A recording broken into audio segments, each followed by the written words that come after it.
Hi hello ನಮಸ್ಕಾರ ಸ್ನೇಹಿತರ. ಮೀನಾ ಮತ್ತು ಕೇಶವ ಇಬ್ಬರು ಕೂಡ ಮನೆ ಬಿಟ್ಟು ಹೋದ್ರ ವಲ್ಲಭನ್ ಮೇಲೆ ಶ್ರೀಕಂಠು ಅಟ್ಯಾಕ್. ತಿರುಗಿ ಬಿದ್ದ ಅಮ್ಮು. ಏನಾಯಿತು, ಏನು ಕಥೆ, ಇದು ಎಲ್ಲವನ್ನ ಕೂಡ ತಿಳ್ಕೋಬೇಕು ಅಂದರೆ ಈಗಲೇ ನಮ್ಮ ಈ ಚಾನಲ್ನ ಸಬ್ಸ್ಕ್ರೈಬ್ ಮಾಡಿ, ಹಾಗೆ ಈ ಒಂದು ವಿಡಿಯೋವನ್ನು ಪೂರ್ತಿಯಾಗಿ ನೋಡೋದನ್ನು ಯಾವುದೇ ಕಾರಣಕ್ಕೂ ಕೂಡ ಮರಿಬೇಡಿ. ಮನೆಯವರು ಎಲ್ಲರೂ ಕೂಡ ಊಟ ಮಾಡ್ತಿರ್ತಾರೆ. ಈ ಕಡೆ ಸುಂದರವ್ರಂತೂ ಅಕ್ಕ ನನಗೆ ಅಡುಗೆ ಮನೆಯಲ್ಲಿ ಎಷ್ಟೊಂದು ಕೆಲಸ ಅಲ್ವಾ, 3 ಜನ ಸೊಸೆಯಂದ್ರಿದ್ರೂ ಕೂಡ ಸಾಕಾಗೋದಿಲ್ಲ, 4ನೇವ್ರು ಬೇಕು ಅಂತ ಅನ್ನಿಸ್ತದೆ ಅಂತ ಹೇಳ್ತಾರೆ. 4ನೇವ್ರ ಏನು ಮಾತಾಡ್ತಿದ್ಯಾ, ಯಾವ 4ನೇವ್ರು ಅಂತ ಗಿರಿಜಾ ಅವ್ರು ಕೇಳಿದಾಗ, ಅಯ್ಯೋ ಗಿರಿಜಾ ಅವನು ತನಗೂ ಒಂದು ಮದುವೆ ಮಾಡಿ ಅಂತ ಇಂಡೈರೆಕ್ಟ್ ಆಗಿ ಹೇಳ್ತಿದ್ದಾನೆ ಅಂತ ನಂದವ್ರು ಹೇಳ್ತಾರೆ. ಅಯ್ಯೋ ಭಾವ, ಎಷ್ಟು ಚೆನ್ನಾಗಿ ಅರ್ಥ ಮಾಡ್ಕೊಂಡ್ರಿ, ನಿಜವಾಗ್ಲೂ ನೀವು ಬೆಳಗಿರೋದಲ್ಲ, ನಿಮ್ಮ ಮನಸ್ಸು ಕೂಡ ತುಂಬ ಬೆಳಗಿದೆ, ಇನ್ನು ಮುಂದೆ ನಿಮ್ಮನ್ನು ಬಿಳಿ ಭಾವ ಅಂತ ಕರೀತೀನಿ ನಾನು ಅಂತ ಸುಂದರ ಅವರು ತಮಾಷೆ ಮಾಡ್ತಾರೆ. ನಂತರ ಇಲ್ಲಿ ಕೇಶವ ಊಟ ಮಾಡದೆ ಹಾಗೆ ಹೋಗ್ತಿರ್ತಾರೆ. ಕೇಶವ ಎಲ್ಲಿ ಹೋಗ್ತಿದ್ಯಾ, ಊಟ ಮಾಡಿ ಹೋಗು ಅಂತ ಹೇಳಿ ಮೀನಾ ಕೂಡ ಹೇಳ್ತಾರೆ. ಗಿರಿಜಾ ಅವ್ರು ಕೂಡ ಕರೀತಾರೆ. ಇಲ್ಲ, ಅಂಗಡಿಲಿ ಸ್ವಲ್ಪ ಕೆಲಸ ಇದೆ, ಡೆಲಿವರಿ ಕೊಡಬೇಕು, ಆಮೇಲೆ ಅದಕ್ಕೂ ಕೂಡ ಬೈದು ಬಿಡ್ತಾರೆ ಅಂತ ಅಂದ್ಕೊಂಡಿದ್ದೆ, ಹೊರಟು ಬಿಡ್ತಾರೆ.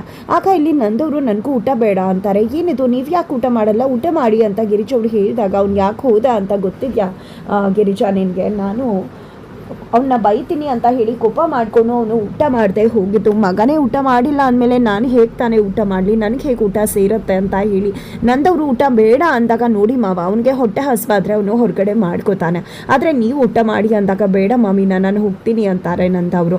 ನನ್ನ ಮೇಲೆ ಆಣೆ, ನೀವು ಊಟ ಮಾಡದೆ ಹೋದರೆ ಅಂತ ಹೇಳಿ ಮೀನಾ ಹೇಳಿದಾಗ, ಈ ಕಡೆ ಏನು ಆಣೆ ಎಲ್ಲ ಇಡ್ತಿದ್ಯಾ ಅಂದಾಗ, ಇನ್ನೇನು ಮಾವ ನೀವು ಟ್ಯಾಬ್ಲೆಟ್ ತೊಗೋಬೇಕು, ನಿಮಗೆ ಹಸಿವಾಗತ್ತೆ, ನೀವು ಹೊರಗಡೆ ಕೂಡ ಊಟ ಮಾಡಲ್ಲ, ಅವನೇನೋ ಊಟ ಮಾಡದೆ ಹೋಗ್ತಾನೆ ಅಂದರೆ ನೀವು ಊಟ ಮಾಡದೆ ಹೋಗೋಕ್ಕಾಗತ್ತಾ, ನೀವು ದಯವಿಟ್ಟು ಊಟ ಮಾಡಿ ಹೋಗಬೇಕು ಅಂತ ಹೇಳಿ ಇಲ್ಲಿ ಮಾವನನ್ನು ಊಟ ಮಾಡಿ ಕಳಿಸ್ತಾರೆ. ನಂತರ ಇಲ್ಲಿ ಗಿರಿಜಾ ಅವ್ರಿಗೆ ತುಂಬ ಯೋಚನೆ ಆಗಿಬಿಡುತ್ತೆ, ಮಗ ಯಾಕೆ ಈ ರೀತಿ ನಡ್ಕೋತಿದ್ದಾನೆ ಅಂತ. ಅದೇ ಕಾರಣಕ್ಕೆ ಮೀನಾ ಆಫೀಸ್ಗೆ ಹೋಗಿ ಬರ್ತೀನಿ ಅಂತ ಹೇಳೋಕೆ ಅಂತ ಬಂದಾಗ ಇಲ್ಲಿ ಪ್ರಶ್ನೆ ಮಾಡ್ತಾರೆ ಮೀನಾನ, ಯಾಕೆ ಕೇಶವ ಈ ರೀತಿ ವಿಚಿತ್ರವಾಗಿ ನಡ್ಕೋತಿದ್ದಾನೆ, ಎಂದು ಕೂಡ ಅವ್ನು ಈ ರೀತಿ ನಡ್ಕೊಂಡವನಲ್ಲ, ಯಾಕೆ ಅಂದಾಗ, ಆ ರೀತಿ ಏನೂ ಇಲ್ಲ ಅಂತ, ಕೆಲಸ ಇದೆ ಅಂತ ಹೋಗಿದ್ದಾನಷ್ಟೇ ಅಂತ ಮೀನಾ ಹೇಳ್ತಾರೆ. ಇಲ್ಲ, ನಿಜವಾಗ್ಲೂ ಏನೋ ನಡೆದದ, ನಮ್ಮ ಕೇಶವ ಯಾವತ್ತೂ ಈ ರೀತಿ ಮಾಡೋನಲ್ಲ, ಅವನು ಹೊಟ್ಟೆ ಹಸುವಾಗದ ಮಾತ್ರಕ್ಕೆ ಊಟ ಮಾಡ್ಕೊಂಡೇ ಹೋಗ್ತಾನೆ, ಬೇರೆಯವ್ರು ಹೊಟ್ಟೆ ಹಸ್ಕೊಂಡಿದ್ರು ಕೂಡ ಅವನು ಆ ರೀತಿ ಸುಮ್ಮನೆ ಇರುವುದಿಲ್ಲ, ಅದ್ಮೇಲೂ ಈ ರೀತಿ ಹೋದ ಅಂದರೆ ಬೇರೆ ಏನೋ ಇದೆ ಅಂತಾನೆ ಅನ್ನಿಸ್ತದೆ ಅಂತ ಗಿರೀಶ್ ಅವರು ಕೇಳಿದಾಗ, ಇಲ್ಲಿ ಮೀನಾ ಹೇಳೋಕ್ಕೆ ಮುಂದಾಗೋದಿಲ್ಲ, ಬಟ್ ಪ್ರಮಾಣ ಮಾಡಿಸ್ಕೋತಾರೆ. ಆಗ ಮೀನಾ ಸತ್ಯವನ್ನು ಹೇಳಬೇಕಾಗತ್ತೆ, ಅವನು ಮನೆ ಬಿಟ್ಟು ಹೋಗೋಕ್ಕೆ ತೀರ್ಮಾನ ಮಾಡಿದ್ದಾನೆ ಅಂತ. ಏನು ಮಾತಾಡ್ತಿದ್ಯಾ, ಈ ಮನೆ ಒಡೆದು ಹೋಗುತ್ತಾ, ನನ್ನ ಮಗ ಮನೆ ಬಿಟ್ಟು ಹೋಗೋ ತೀರ್ಮಾನ ಮಾಡಿದಾನ, ಎಲ್ಲರೂ ಜೊತೆಯಾಗಿ ಇರಬೇಕು ಅಂತ ಅನ್ಕೋತಾನೆ, ಯಾರೇ ಕೋಪ ಮಾಡಿ ಬೈದರೂ ಅದನ್ನು ಮನ್ಸಿಗೆ ಹಚ್ಕೊಳ್ದೆ ಖುಷಿಯಿಂದಿರ್ತಾನೆ, ಆದರೆ ಇವತ್ತು ಇಂಥ ತೀರ್ಮಾನ ತೊಗೊಂಡಿದ್ದಾನೆ ಅಂದರೆ ಯಾಕೆಂತ ತೀರ್ಮಾನ ತೊಗೊಂಡಿದ್ದಾನೆ, ಅವ್ರ ಅಪ್ಪ ಆಡಿದ ಮಾತುಗಳು ಅವನಿಗೆ ಹರ್ಟ್ ಆಗಿದೆ ಅಂತ ಅನಿಸುತ್ತೆ ಅಲ್ವಾ, ಅದಕ್ಕೆ ಇಂಥ ತೀರ್ಮಾನ ತೊಗೊಂಡಿದ್ದಾನೆ, ಅವರಪ್ಪ ಯಾಕೆ ಬೈತಾರೆ ಅಂತ ಅವನಿಗೆ ಗೊತ್ತಾಗೋದಿಲ್ವಾ ಅಂದಾಗ, ನೋಡಿ ಆತ ಅವನು ಕೋಪ ಮಾಡ್ಕೊಂಡಿದ್ದಾನೆ, ಮಾವ ಬೈದಿರೋದನ್ನು ಮಾತ್ರ ನೋಡ್ತಿದ್ದಾನೆ, ಆದರೆ ಮಾವನ ಮನಸ್ಸಲ್ಲಿ ಎಷ್ಟು ಪ್ರೀತಿ ಇದೆ ಅನ್ನೋದನ್ನು ಅವನು ನೋಡ್ತಾ ಇಲ್ಲ. ಜೊತೆಗೆ ಮಾವ ಇವತ್ತು ಅವನು ಊಟ ಮಾಡಿಲ್ಲ ಅಂತ ಊಟ ಮಾಡದೆ ಹೋಗ್ತಿದ್ರು, ಅದು ಅವ್ನ ಮನ್ಸಿಗೆ ಅರ್ಥ ಆಗೋದಿಲ್ಲ ಅಂತ ಹೇಳಿ ಮೀನಾ ಹೇಳಿದಾಗ, ನೀನಾದರೂ ಹೇಳಬೇಕಿತ್ತಲ್ವ ಮೀನಾ, ಬೇಡ ಅಂತ ಹೇಳಿ ಗಿರಿಜಾ ಅವರು ಕೇಳಿದಾಗ, ಅಯ್ಯೋ ಅತ್ತೆ ನಾನು ಹೇಳಿದೆ, ನಾನೇ ಅಲ್ಲ, ಮಾವ ಬಂದು ಹೇಳಿ ಹೋಗಬೇಡ ಅಂತ ತಡೆದ್ರೂ ಕೂಡ ಕೇಶವ ತನ್ನ ನಿರ್ಧಾರವನ್ನು ಬದಲಾಯಿಸೋದಿಲ್ಲ, ಅಷ್ಟು ಮಟ್ಟಿಗೆ ಕಲ್ಲಾಗ್ಬಿಟ್ಟಿದ್ದಾನವನು ಅಂತ ಹೇಳಿ ಮೀನಾ ಹೇಳ್ತಾರೆ. ನೋಡಮ್ಮ ಮೀನಾ, ನಿಮ್ಮ ಮಾವ ಫೋಟೋನ ನೋಡ್ತಾರೆ, ಪ್ರತಿದಿನ ಅವ್ರು ರೂಮಲ್ಲಿ ಫೋಟೋ ಹಾಕ್ಕೊಂಡಿದ್ದಾರೆ, ತನ್ನ ತುಂಬ ಕುಟುಂಬ ಹೀಗೆ ಇರಬೇಕು ಅಂತ ಆಸೆ ಪಡ್ತಾರೆ. ಅವತ್ತು ನಿಮ್ಮ ಕಂಪ್ನಿಲಿ ಒಂದು ಹುಡುಗಿ ಮ್ಯಾಚ್ ಆಗಿತ್ತಲ್ವ ಮಾಧವನ್ಗೆ, ಆದರೆ ಯಾಕೆ ಬೇಡ ಅಂತ ಹೇಳಿದ್ರಿ ಹೇಳು, ತುಂಬ ಕುಟುಂಬ ಹೀಗೆ ಇರಬೇಕು ಅನ್ನೋ ಕಾರಣಕ್ಕೆ. ಅದೇ ತುಂಬ ಕುಟುಂಬ ಇವತ್ತು ಒಡೆದು ಹೋಗ್ತಿದೆ ಅಂತ ಗೊತ್ತಾದರೆ ಖಂಡಿತ ಅವರು ಇದನ್ನು ಸಹಿಸ್ಕೊಳ್ಳೋದಿಲ್ಲ.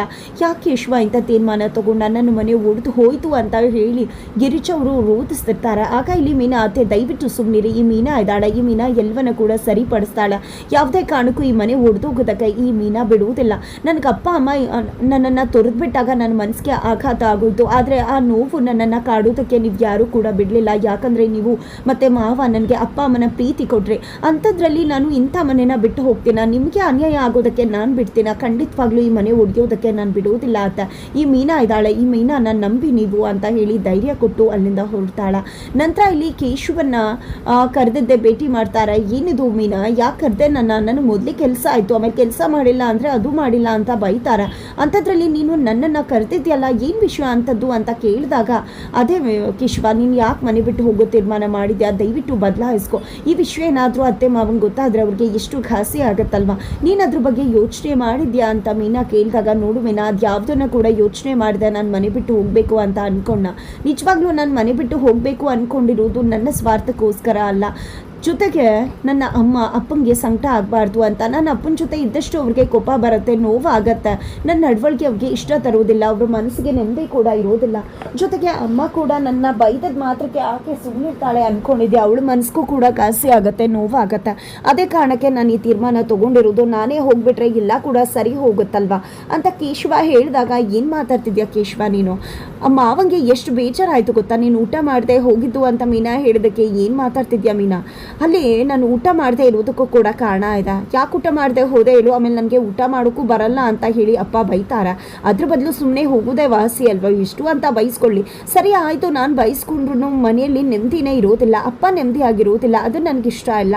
ಅದೇ ಕಾರಣಕ್ಕೆ ನಾನು ಮನೆ ಬಿಟ್ಟು ಹೋಗೋ ತೀರ್ಮಾನವನ್ನು ಮಾಡಿರೋದು ಅಂತ ಹೇಳಿ ಕೇಶವ ಹೇಳಿದಾಗ, ಇಲ್ಲಿ ಮೀನಾ ಬೇಡ ಅಂತಾರೆ, ನೀನು ಬರ್ತಿದ್ಯಾ, ಇವತ್ತೇ ನಾವು ಮನೆ ಬಿಟ್ಟು ಹೋಗ್ತಿದ್ದೀವಿ ಅಷ್ಟೇ ಅಂತ ಕೇಶವ ಹೇಳ್ತಾರೆ. ಸರಿ ಆಯಿತು, ನಾನು ನಿನ್ನ ಜೊತೆ ಮನೆ ಬಿಟ್ಟು ಬರ್ತೀನಿ ಅಂತ ಮೀನಾ ಹೇಳಿದ ತಕ್ಷಣ ಕೇಶವಂಗೆ ಶಾಕ್ ಆಗುತ್ತೆ. ಏನು ಮಾತಾಡ್ತಿದ್ಯಾ ಮೀನಾ, ಒಪ್ಕೊಂಡ್ಬಿಟ್ಯಾ ನೀನು ಮನೆ ಬಿಟ್ಟು ಬರುವುದಕ್ಕೆ ಅಂದಾಗ? ಹೌದು, ಅಚ್ಚರಿ ಆಗ್ತಿದ್ಯಾ, ಖಂಡಿತವಾಗ್ಲೂ ಬರ್ತೀನಿ. ಆದರೆ ಇವತ್ತು ಸೋಮವಾರ ಕಳೆದು ಮಂಗಳವಾರ ಕಳೆದು ಬುಧವಾರ ಹೋಗೋಣ. ನೀನು ಬುಧವಾರ ಕರೆದ ತಕ್ಷಣ ಖಂಡಿತ ನಾನು ನಿನ್ನ ಬೆನ್ನ ಹಿಂದೆ ಕೇಳದೆ ಬರ್ತಾ ಇರ್ತೀನಿ, ರಾಮನ ಹಿಂದೆ ಸೀತೆ ಹೋದಾಗ ಅಂತ ಮೀನಾ ಹೇಳಿದಾಗ, ಏನು ಅಷ್ಟರೊಳಗೆ ನನ್ನ ಮನಸ್ಸು ಚೇಂಜ್ ಆಗುತ್ತೆ ಅಂತಾನ? ಖಂಡಿತ 2 ದಿನದಲ್ಲಿ ಯಾವುದೇ ಕಾರಣಕ್ಕೂ ನನ್ನ ಮನಸ್ಸು ಬದಲಾಗೋದಕ್ಕೆ ಸಾಧ್ಯನೇ ಇಲ್ಲ ಮೀನಾ ಅಂತ ಕೇಶವ ಹೇಳಿದಾಗ, ನೋಡು ಕೇಶವ, ಒಂದು ಮಾತನ್ನು ತಿಳ್ಕೊ, ಪ್ರಕೃತಿ ಅನ್ನೋದು ಎಲ್ಲವನ್ನ ಕೂಡ ತೀರ್ಮಾನ ಮಾಡುತ್ತೆ. ಇವತ್ತು ಬಿಸಿಲಿದ್ದು ಸಂಜೆ ಒಳಗೆ ಮಳೆ ಬಂದು, ಪ್ರಕೃತಿನೇ ಮಳೆ ಬಂದು ಬಿಸಿಲು ಬಂದು ಈ ರೀತಿ ಬದಲಾಗುತ್ತೆ ಅಂದಮೇಲೆ ಮನುಷ್ಯ ಕೂಡ ಬದಲಾಗ್ತಾನಲ್ವಾ? ಬದಲಾವಣೆ ಅನ್ನೋದು ಸಹಜ ಅಲ್ವಾ? ಇಲ್ಲಿ ಮರನ ಒಂದು ಬುಡದ ಸಮೇತ ಕಿತ್ತಾಕೋ ಶಕ್ತಿ ಪ್ರಕೃತಿಗಿದೆ. ಪ್ರಕೃತಿ ಸಿಡಿದದ್ದು ಮೇಲ್ ಬಂದರೆ ಎಲ್ಲವೂ ಕೂಡ ಉರುಳಿ ಹೋಗುತ್ತೆ. ಅಂಥದ್ರಲ್ಲಿ ಮನುಷ್ಯನನ್ನು ಕಟ್ಟಿ ಹಾಕೋದಕ್ಕೆ ಭಾವನೆಗಳಿದಾವಲ್ವಾ, ಭಾವನೆಗಳೇ ಎಲ್ಲವನ್ನ ಕೂಡ ಬದಲಾಯಿಸುತ್ತೆ ಅಂತ ಹೇಳಿದ್ದೆ. ನನಗೆ ನಂಬಿಕೆ ಇದೆ ಅಂತ ಹೇಳಿ ಮೀನಾ ಹೇಳ್ತಾರೆ. ಅದಕ್ಕೂ ಮೀರಿ ಅದು ನಡೀತಾ ಇದ್ರೆ ಖಂಡಿತವಾಗ್ಲೂ ನಾನು ನಿನ್ನ ಜೊತೆಯಾಗಿ ಬರ್ತೀನಿ ಅಂತ ಕೂಡ ತಿಳಿಸ್ತಾರೆ. ಸರಿ ಆಯಿತು, ನೀನು ಅನ್ಕೊಂಡಿದ್ಯಾ, ಬಟ್ ಅದು ನಡೆಯೋದಿಲ್ಲ, ಅದು ನಿನ್ನ ಭ್ರಮೆ ಆಗಿರುತ್ತೆ. ಖಂಡಿತ ಬುಧವಾರ ನೀನು ಮನೆ ಬಿಟ್ಟು ಹೋಗ್ತಾ ಇದ್ದೀವಿ ಅಂತ ಹೇಳಿ ಕೇಶವ ತಿಳಿಸ್ತಾರೆ. ಸರಿ ಆಯಿತು ಅಂತ ಹೇಳಿ ಚಾಲೆಂಜ್ ಅಕ್ಸೆಪ್ಟ್ ಆಗುತ್ತೆ ಇಬ್ಬರ ಮಧ್ಯೆ. ನಂತರ ಇಲ್ಲಿ ವಲ್ಲಭ ಡೆಲಿವರಿ ಕೊಡಬೇಕಾಗಿದೆ, ಸುಂದರ ಅವ್ರು ಕೂಡ ಅಲ್ಲೇ ಇದ್ದಾರೆ ಅವ್ರ ಜೊತೆನೆ. ಈ ಕಡೆ ಶ್ರೀಕಂಠು ಫ್ರೆಂಡ್ಸ್ ಎಲ್ಲ ಏನಾದರೂ ಆರ್ಡರ್ ಮಾಡುವಂದಾಗ ಆರ್ಡರ್ ಮಾಡ್ತಾರೆ, ಅದನ್ನು ವಲ್ಲಭನೇ ಡೆಲಿವರ್ ಮಾಡ್ತಿದ್ದಾನೆ ಅನ್ನೋದು ಒಬ್ರಿಗೆ ಗೊತ್ತಾಗುತ್ತೆ. ಈ ಕಡೆ ವಲ್ಲಭ ಬರ್ತಿದ್ದಾನೆ ಅನ್ನೋ ಕಾರಣಕ್ಕೆ ಸುತ್ಸಿ ಕೊನೆಗೂ ಕೂಡ ತಮ್ಮಿರೋ ಅಡ್ರೆಸ್ ಅನ್ನ ಹೇಳ್ತಾರೆ. ನಂತರ ವಲ್ಲಭ ಬಂದು ಡೆಲಿವರ್ ಕೊಟ್ಟಾಗ್ಲೂ ತುಂಬಾನೇ ಗೋಳಿಕೋತಾರೆ, ಮುಖದ ಮೇಲೆ ದುಡ್ಡನ್ನೆಲ್ಲ ಬಿಸಾಡ್ತಾರೆ. ಈ ಕಡೆ ಸುಂದರ ಅವ್ರಿಗೆ ಅದನ್ನ ನಡವಳಿಕೆನ ಸಹಿಸೋಕೆ ಆಗೋದಿಲ್ಲ, ಬಟ್ ಆದ್ರೂ ಕೂಡ ವಲ್ಲಭ ಸೈಲೆಂಟ್ ಆಗಿ ಹೋಗ್ತಾರೆ. ಆದ್ರೆ ಹೋಗ್ಬೇಕಾದ್ರೆ ಎಂತ ಗಾಡಿ ತಗೊಂಡ್ ಬಂದಿದ್ದಾನೆ ಡೆಲಿವರಿ ಮಾಡೋದಕ್ಕೆ ಅಂತ ಹೇಳಿ ಮಾತಾಡ್ತಿದ್ದಾಗ ರುಚಿಗೆದ್ದಂತ ವಲ್ಲಭ ಇಲ್ಲಿ ಸರಿಯಾಗಿ ಶ್ರೀಕಂಠು ಮತ್ತೆ ಫ್ರೆಂಡ್ಸ್ಗೆ ಸರಿಯಾಗಿ ಬಾರಿಸಿ ಬುದ್ಧಿ ಕಲಿಸ್ತಾರೆ. ಈ ಒಂದು ವಿಷಯ ಅಮ್ಮಗೆ ಮನೆಗೆ ಬಂದ ನಂತರ ಗೊತ್ತಾಗುತ್ತೆ. ಅಮ್ಮು ಹೋಗಿದ್ದೆ ಅಣ್ಣ ಅನ್ನೋದನ್ನು ಕೂಡ ನೋಡಿದ್ರೆ ಶ್ರೀಕಂಠುಗೆ ಎಚ್ಚರಿಕೆಯನ್ನ ಕೊಡ್ತಾಳೆ. ಏನು ಅನ್ಕೊಂಡಿದ್ಯಾ ನೀನು ವಲ್ಲಭನ್ ಬಗ್ಗೆ? ಅವ್ನಿಗೆ ಯಾರು ಇಲ್ಲ ಅನ್ಕೊಂಡಿದ್ಯಾ? ಅವನೇ ಹೆಂಡತಿ ಅಮ್ಮು ನಾನಿದ್ದೀನಿ, ಇನ್ನು ಮುಂದೆ ನೀನೇನಾದ್ರೂ ವಲ್ಲಭಂಗೆ ತೊಂದರೆ ಕೊಟ್ರೆ ಈ ಅಮ್ಮು ಸುಮ್ಮನೆ ಬಿಡುವುದಿಲ್ಲ ಅಂತ ಹೇಳ್ತಿರ್ಬೇಕಿದ್ರೆ ಶ್ರೀಕಂಠು ಅಮ್ಮಗೆ ಕೈ ಮಾಡೋಕ್ ಬಂದ್ರೆ ತಿರುಗಿಸಿ ಸರಿಯಾಗಿ ತಿರುಗೇಟನ್ನ ಕೊಡ್ತಾಳೆ ಅಮ್ಮು ಶ್ರೀಕಂಠಗೆ. ಇದು ಎಲ್ಲವನ್ನೂ ಕೂಡ ನೋಡಿದ ವಲ್ಲಭಂಗೆ ಖುಷಿ ಆಗ್ತದೆ. ಹಾಗಿದ್ರೆ ಮುಂದೇನಾಗತ್ತೆ ಮುಂದಿನ ವಿಡಿಯೋದಲ್ಲಿ ನೋಡಿ.